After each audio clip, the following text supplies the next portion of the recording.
Et bonjour à tous, ravi de vous retrouver pour aujourd'hui. Après quelques semaines d'attente, effectivement, ça fait quand même 2 voire 3 semaines que je n'avais pas publié de vidéo, tout simplement parce que j'avais pris un peu de vacances. Donc à partir de maintenant, je vais en republier pendant un petit mois, je repartirai en vacances d'ici fin août, mais je vais vous tenir au courant de l'actualité. Donc comme vous le voyez, on est autour presque aux 23 000 $. On a eu une légère remontée dernièrement, donc ça je vais vous le montrer dans un instant. Il s'est passé quelques trucs intéressants, donc restez bien jusqu'à la fin de la vidéo parce que vous allez vite comprendre que là, on est dans un tournant décisif pour le prochain cycle.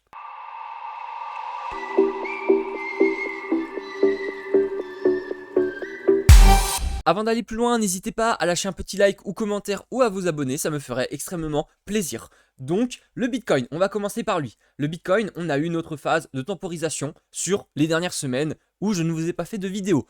Pourquoi? Tout simplement parce qu'en fait, on était dans ce fameux range entre donc les 18 500 $ jusqu'à 22 000 $. Donc là, on a réussi à passer au-dessus de ce range. Je vais vous le tracer tout de suite, comme ça vous comprendrez sans doute un peu mieux. On était vraiment dans cette zone de prix-là. Donc ici, paf, là, ici, ça se voit très clairement. On était dans ce range. On a réussi à le casser par le haut. Là, on est en train de revenir faire le pullback. Donc si on regarde en termes de RSI, on est en train de remonter fortement. On était quand même à 60 points, on va aller toucher très rapidement les 70 si on continue comme ça. Donc faites attention parce que mine de rien, on est quand même passé donc de 18 000, 19 000 jusqu'à 23 000. Là, on temporise. En plus, si on regarde le MACD, on peut regarder, on est quand même très très haut. On va bientôt croiser dans le rouge. On est en train de perdre des volumes ici, ça se voit. On a des bougies qui sont plus blanches, donc ça veut dire qu'on est en train de se retourner en daily. Par contre, en weekly, c'est super intéressant. En weekly, très clairement, là ce qu'on peut voir, moi je vais virer mes droites parce que là elles sont dégueulasses. En weekly, ce qu'on peut voir, c'est qu'au contraire, le MACD, lui, il est en train de faire un retournement de situation et c'est exactement ce qu'on veut. Il est en train de faire un retournement de situation pour aller préparer le prochain cycle. Donc c'est ce que je vous disais. On a eu le RSI qui était super faible. On était dans l'extrême peur pendant des jours et des jours. On est passé maintenant dans la peur. On est à 30 points de RSI, 33 même. Donc on a passé la zone de survente. Même si en daily, à court terme, on risque de se prendre une petite chute pour aller revenir retravailler sans doute autour des 20 000 $. Pour aller revenir travailler au niveau du range, donc à 21 000, 21 500. Donc ça va être le croisement qu'on va avoir ici. Mais autrement, sur du long terme, là, on est en train de faire quelque chose de plutôt intéressant. Après, bien sûr, on pourrait faire comme là une fausse sortie pour ensuite recroiser encore par le bas. Maintenant, je ne pense pas c'est ce qui va arriver puisque d'ici la rentrée avec septembre, il y a tout le monde qui va revenir sur les marchés et donc il y aura plus de volume. La situation se sera un peu améliorée au niveau du contexte international. Donc je pense que pour le moment là, on va temporiser. Et d'ici la rentrée, après, on va repartir tranquillement. Je vous passe maintenant donc Ishimoku. C'est aussi ce point qui est intéressant, cet indicateur qui nous montre qu'on est en train de rentrer dans son nuage.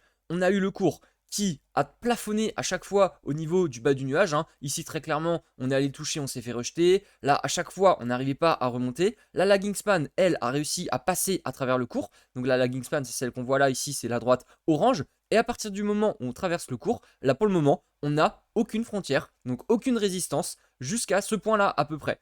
Donc elle, la lagging span, elle peut continuer de monter. Donc ça veut dire que le cours, lui aussi, va continuer de monter pour aller chercher le haut du nuage. Donc là, on a de très fortes chances d'aller rechercher les 25 000 $. Ce n'est pas forcément tout de suite, mais on va le faire puisque là, on peut rebondir tranquillement. Le MACD a beau peut-être croiser, en fait, on peut toujours temporiser. Si ça se trouve, lui, le MACD va continuer comme ça tranquillement de monter jusqu'au point où on va se retourner et ce point sera exactement corrélé quand on aura touché les 25 000 $ pour ensuite se retourner et aller rechercher le haut du range qui était autour des 22 000. Ça, c'est un scénario qui est fort probable. Donc, ne vous faites pas avoir non plus par le fait que là, on va peut-être bientôt recroiser au niveau du MACD parce que pour le moment, rien ne nous indique un retournement de situation, même si effectivement les bougies sont plus faibles, ce n'est pas dit qu'on va justement continuer de baisser. En plus de ça, on est en train de faire le pullback, donc ce scénario est vraiment super beau, enfin graphiquement c'est vraiment super sympa à regarder. En plus, on est rentré dans le nuage, maintenant il faut réussir à y rester pour ensuite sortir la tête de l'eau et le passer à la hausse. Si on n'arrive pas du tout à passer ce nuage à la hausse, ça va être très très compliqué. On va rester bloqué dedans et après on va se faire rejeter pour ensuite repartir à la baisse. Évidemment, je vous avais également promis de vous tenir au courant du H-Ribbon. Donc là, ça tombe bien, on a eu quelques jours, quelques semaines de temporisation. On est encore en train de chuter dans ce ruban rouge du H-Ribbon. On peut voir que la pastille verte, elle, continue d'avancer. Donc pour le moment, on n'a pas eu notre croisement. Et en fait, c'est tout à fait corrélé avec le scénario que je suis en train d'envisager. C'est-à-dire que là, le cours va continuer de monter. Donc ça va continuer de descendre parce que les mineurs sont en train de vendre, donc de capituler. Ensuite, là, le MACD, lui, va continuer tranquillement. On va croiser par là. Donc là, ici, au niveau du cours, on va revenir au niveau des 22 000 $. À ce moment-là, le H-Ribbon, lui, va sortir parce que on aura un point d'entrée idéal par rapport aux indicateurs et aux événements en fait qui sont pris en compte dans ces paramètres. Et à ce moment-là, ça va croiser et ce sera corrélé. On aura notre pastille bleue ici. Pour moi, c'est ce que j'envisage. C'est vraiment le scénario que je voulais vous montrer parce que je pense que c'est fort probable. On a de très grandes chances que ça se produise ainsi en termes de marché, de cycle de marché. Maintenant, je commence à avoir un petit peu d'expérience là-dessus et donc ça ressemble très fortement à ce type de scénario puisque ça s'est produit quand même plusieurs fois. Historiquement également, quand on avait eu la pastille bleue, c'était le même scénario. C'est que souvent, la pastille bleue sortait après une chute ou en tout cas après que le marché ait chuté légèrement. Il y aura forcément une chute du marché avant que la pastille bleue sorte. Donc les paramètres du H-Ribbon comprennent tout simplement donc, le prix du Bitcoin et ils comprennent également la difficulté de minage d'un bloc pour le Bitcoin. Et donc tous ces indicateurs, enfin tous ces paramètres sont rassemblés et c'est pour ça qu'on va avoir la pastille bleue qui va sortir prochainement. Donc voilà, maintenant, vous savez, on va y arriver bientôt. Soyez encore patient un tout petit peu, au moins jusqu'à mi-août, je pense, fin août.